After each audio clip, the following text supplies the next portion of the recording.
Excellent. I'd like to call the Budget and Public Employees Committee meeting to order. Madam Clerk, would you please call the roll? Vice Chair Boyd, Present. Alderman Oldenburg, Alderwoman Schweitzer, Alderwoman Sonier, Present. Alderman Aldridge, President, did you say Schweitzer, Madam Clerk? Yeah. She's not on the. That's a O list. I think you meant Velasquez. that's the wrong list in the drive. Okay, I'll switch that. Alderwoman Velasquez, Present.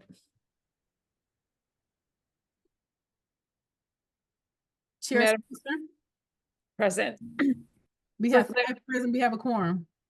Excellent. Okay, I do think just for clarification on the agenda, we have, I believe, the correct committee members, but I think in the roll call sheet, we may be a little outdated. So with that, we have what the first order of business this morning would be the approval of the minutes from Wednesday, June 17th. I'll take a motion on the approval of the June 17th meeting minutes.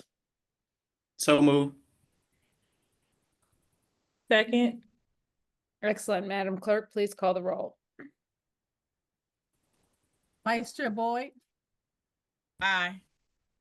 Alderman Oldenburg, Alderwoman Velasquez, Aye. Alderwoman Sonier, Aye. Alderman Aldridge, Aye. Chair Spencer. Aye. We have 5 aye votes. Thank you, Madam Clerk. We have just one board bill for review today, and that is board bill number 48. Alderman Aldrich, you have the floor to present board bill number 48. Thank you, Madam Chair, members of the Budget Committee. Board Bill 48 is a pay bill for our Board of Elections. And I think we have Mr. Ben Bergmeyer from the Board of Elections to talk about the pay bill. I believe he's the other Rasheen because I sent him the link. He's not the Alderman Rasheen, but the other Rasheen. But he'll be my presenter today to talk about Board Bill 48 for the Board of Elections. Okay, thank you, Mr. Borgmeyer. If you don't mind, just to identify yourself, for those who don't know you, we'd appreciate it. And I think you'll have to take yourself off mute, Ben. Hello. So I'm Ben Borgmeyer. I'm the Democratic Director at the Election Board, otherwise known as the less handsome, more bald Rasheen Aldridge. So that's me. Thank you. The lighter. Yes. So am I free to speak? Yes, you are. If you'd like, if you have a presentation on the board bill, please proceed.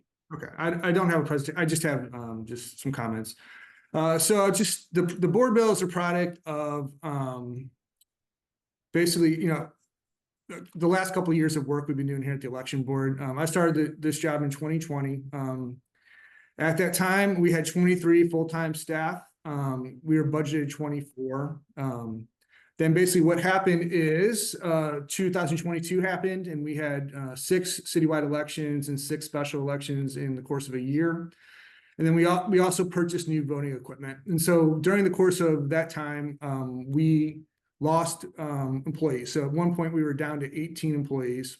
So then we conducted 2022 down at one point 18, then we went to 19, then we had 20. But that all happened during that year. And at the same time, we were purchasing new voting equipment. And thirdly, we were also going through a settlement agreement with the DOJ regarding polling place accessibility. And so while we were going through that process and while we were losing people, we were planning a new way to reorganize the Election Board. So this bill is a product of that. So it reflects new job titles. Specifically, right now, I'd say we have, through purchasing the voting system, we have probably one of the most technologically advanced election boards in probably, I would say, in the United States. I mean, as far as what we're doing with ballot on demand and the new voting system.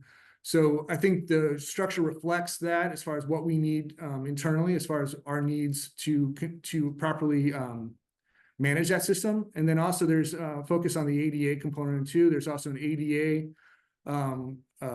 manager, and that person is overseeing accessibility of polling places, which is kind of like what our core responsibility is as far as providing access to polling places. And what is strange is that in any of the job titles we previously had, that kind of focus wasn't in any of the job titles. So whereas it's our mission to provide accessibility, I think that this new organization kind of embodies that. And so,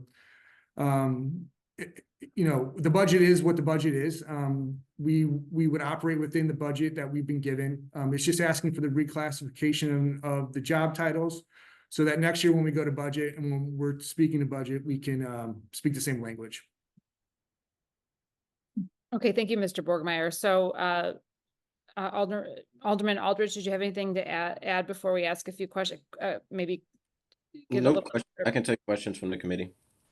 So just a matter of clarification. So in looking at the board bill here, we've got in the drive here, we have a board bill and then we have the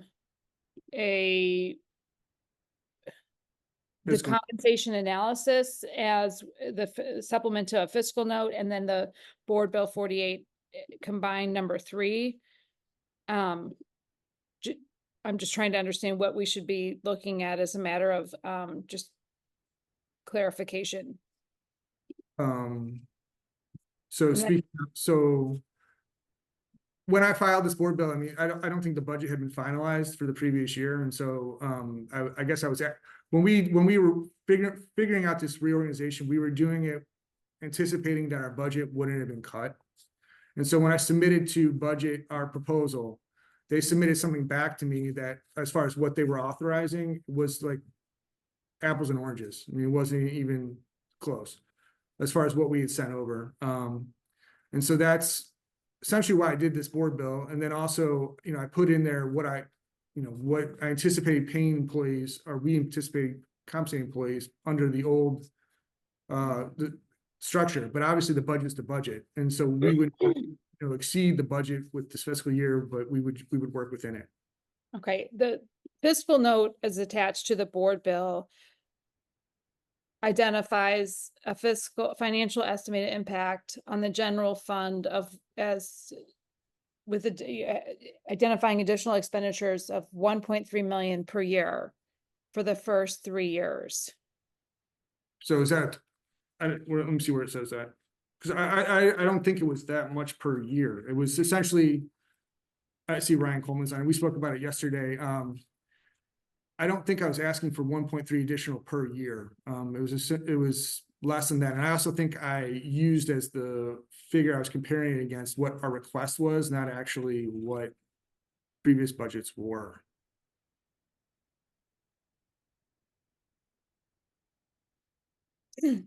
Maybe I can let the sponsor of the bill, my apologies, I did not take a look at the fiscal note prior to just now, so Okay. was just trying to clarify what we're contemplating here in committee as we're contemplating it. So Yeah, I think I know Ryan wants to raise his hand, but I also want to echo what Ben is saying. I don't think it's supposed to be a 1.3 every year. But I'm gonna let Ryan Coleman, the fiscal analyst, kind of talk about it because I know he's talked with Ben and he's talked with me kind of on the money end of it, but he can also speak. It's okay with you, Madam Chair. yes, Okay, thank you. So, where was it? Camera here. Good morning, Madam Chairman, members of the board, Mr. Borgmeyer. Yeah, I've been in consultation with Mr. Borgmeyer recently. To his credit, he took the initiative to prepare this fiscal note on his own. I wasn't able to, I didn't provide any feedback in advance of the submission, but I will say that where he notes where it appears in a regular fiscal note that that's an additional impact all that really is saying is that's the amount of the salaries. So the additional amount is much, much, much smaller than that. I prepared the supplement that's in the drive, and Okay. I sort of stepped through it.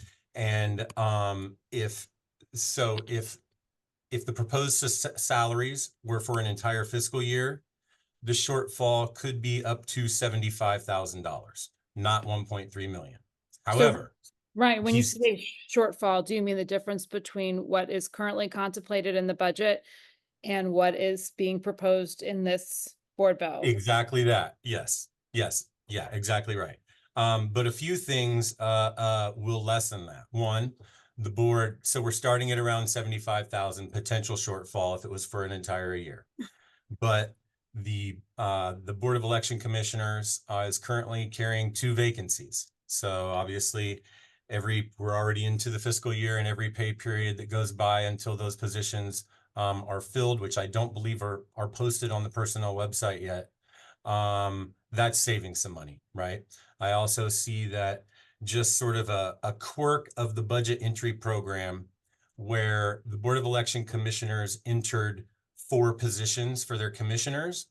That caused a health insurance amount to be added to the budget. But as part-time employees, those commissioners don't actually receive health insurance.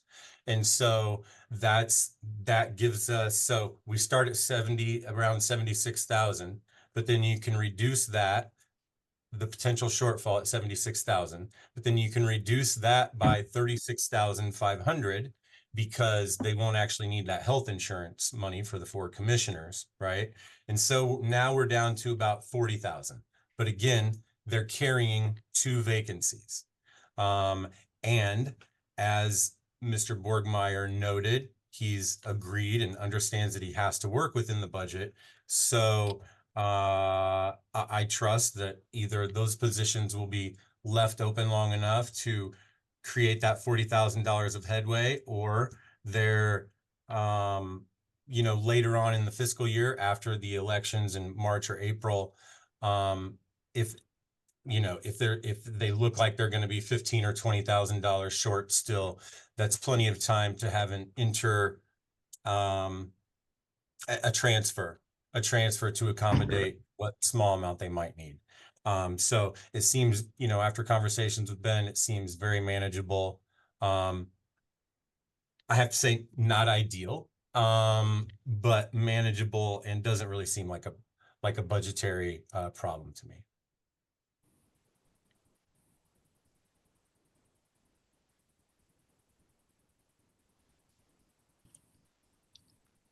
Thank you, Ryan. Okay, that was helpful. So if we could take a quick step back here, what we've got here is a board bill that contemplates the public employees in the election commission staff, and we're reclassifying some of the positions and giving folks new titles and reestablishing kind of the order of the commission staff, because at the time that the budget was contemplated, that work had not been fully vetted and completed for introduction during that process. So if I'm understanding correctly, what we're doing here is reclassifying some employees, reordering the staffing, and reestablishing what we normally or could have established during the budget process. And there's a small difference of around somewhere between $40,000 and $75,000 in order to kind of contemplate the reorganization chart for the Board of Election staff members. Is that an adequate or a good summary of what we're doing here? Because I've been a little bit confused about what we're actually trying to accomplish, and the fiscal note being at 1.3 million was a bit confusing for me. I think that's exactly what I'm trying to accomplish, what you just said.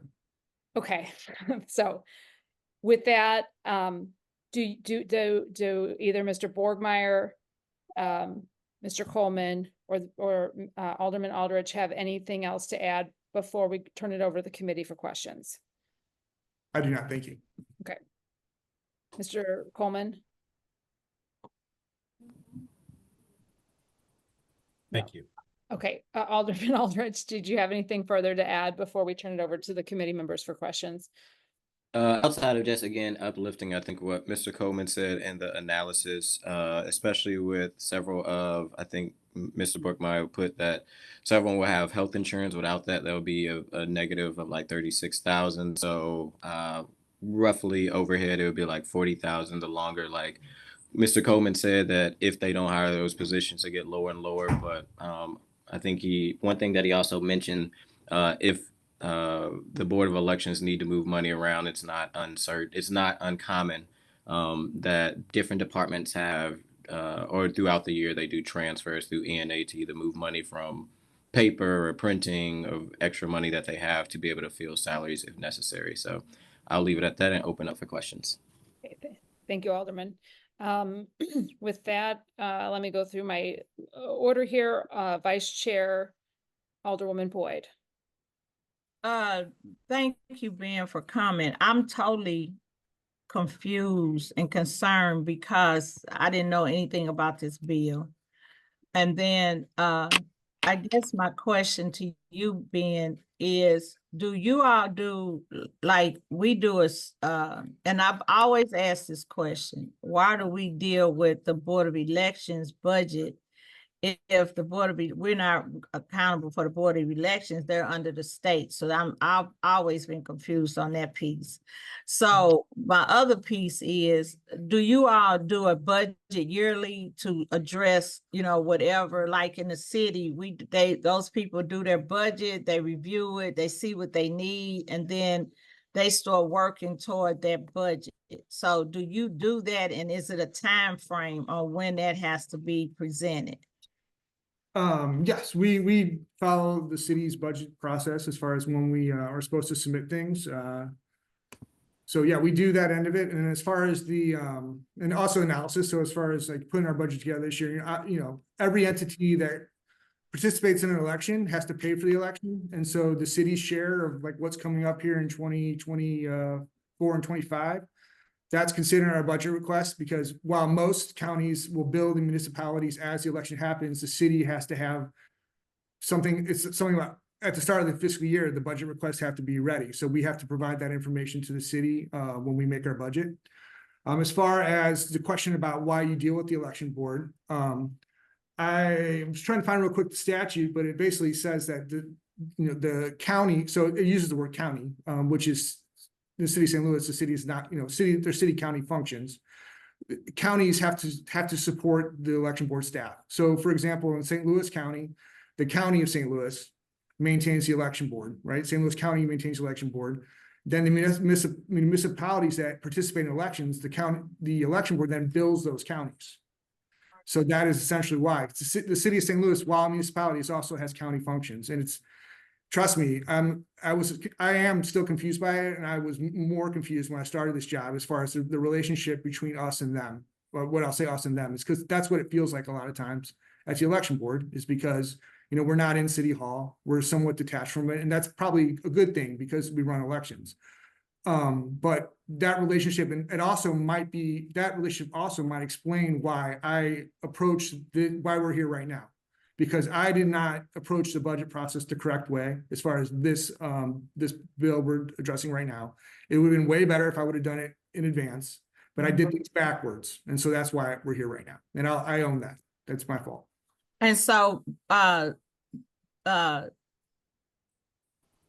Alder, Daniela and Aldrich, they weren't here, so they probably don't know.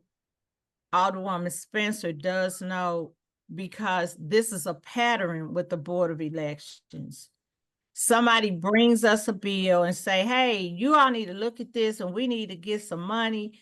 But I keep hearing nobody's following the process. And so that's my concern, because people are ramming the bill at us and say, hey, you need to look at this and this is what we need to do, and we're not going to survive. We hear this every year. It's the same conversation. But nobody in the Board of Elections is looking to get in line with the process that we have to make sure they're on the speaking panel or whatever, to make sure that their voices are heard. And the Board of Elections that it's just interesting how this always plays out to me. And I keep asking these questions, I never get the answers. So I'm glad Ryan trying to kind of broke it down.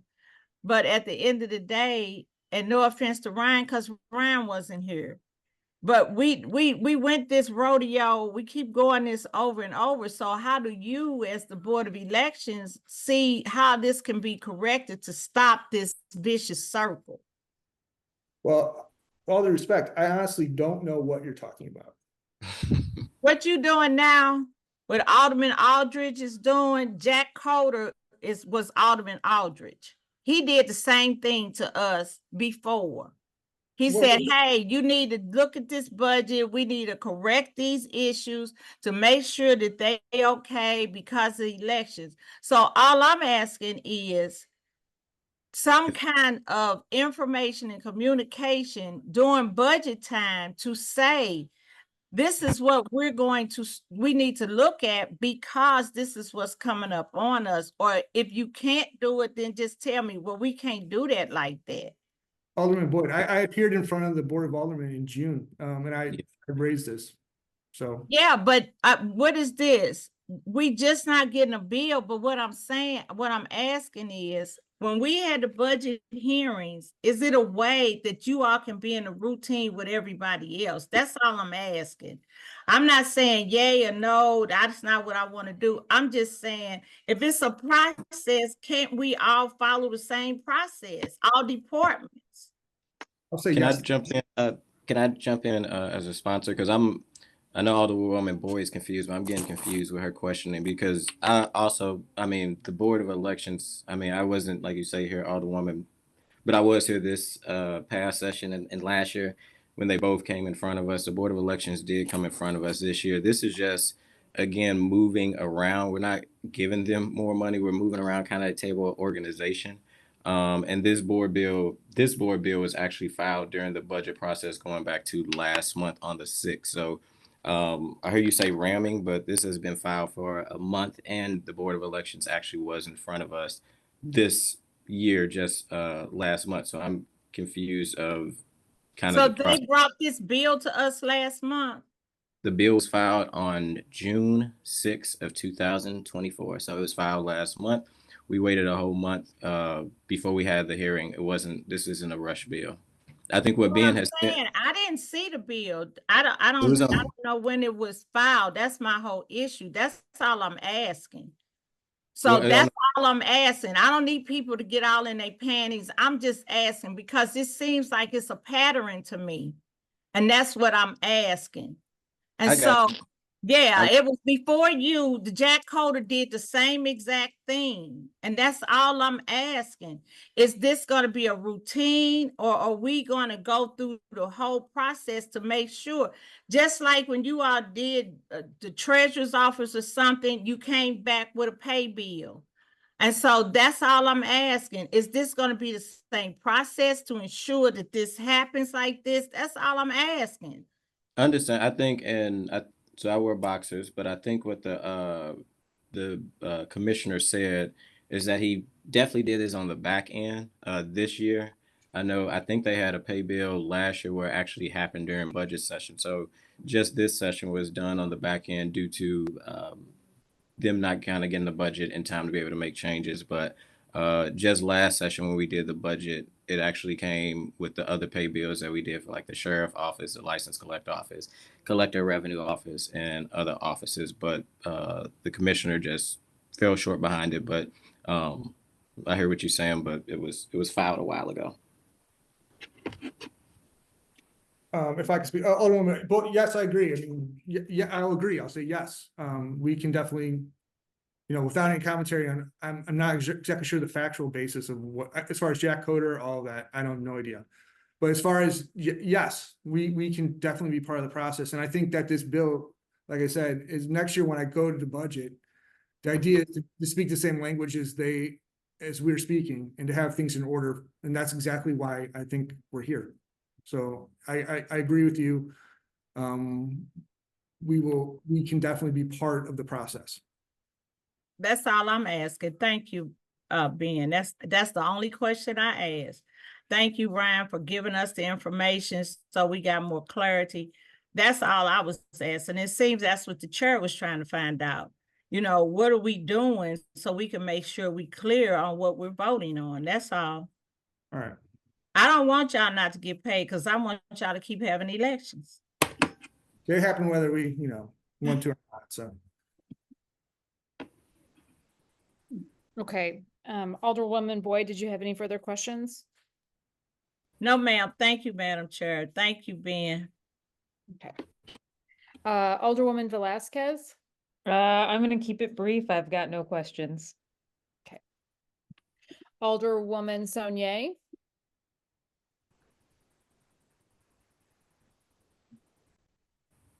Sorry, no questions. Okay, thank you. I have already asked my questions. I will say, I will like to acknowledge, and I appreciate Isaiah bringing this to you, reminding me of this. Alderman Aldrich did request a hearing of us at the end of June. We had the 4th of July holiday there, so we were trying to juggle maybe getting this hearing on the books there. I know Mr. Borgmeyer had reached out about this last week, and we were trying to get this scheduled. So my apologies on the delay with that with regards to the 4th holiday last week. But, I'm glad that we're getting this done, and to Alderwoman Boyd's point, just trying to make sure that, we're all aware of the budget process and kind of when we go through this, and we can maybe try to work to get that on schedule for next year. With that, we do want to make sure, as Alderwoman Boyd pointed out, you have the funding to do, to continue the elections. Obviously, a very important piece of our work at the Board of Aldermen and the city as a whole. So with that, I'll take a motion on Board Bill 48. I'll make a motion that we pass Board Bill 48 with the do pass recommendation. Second, Madam Clerk, would you please call the roll?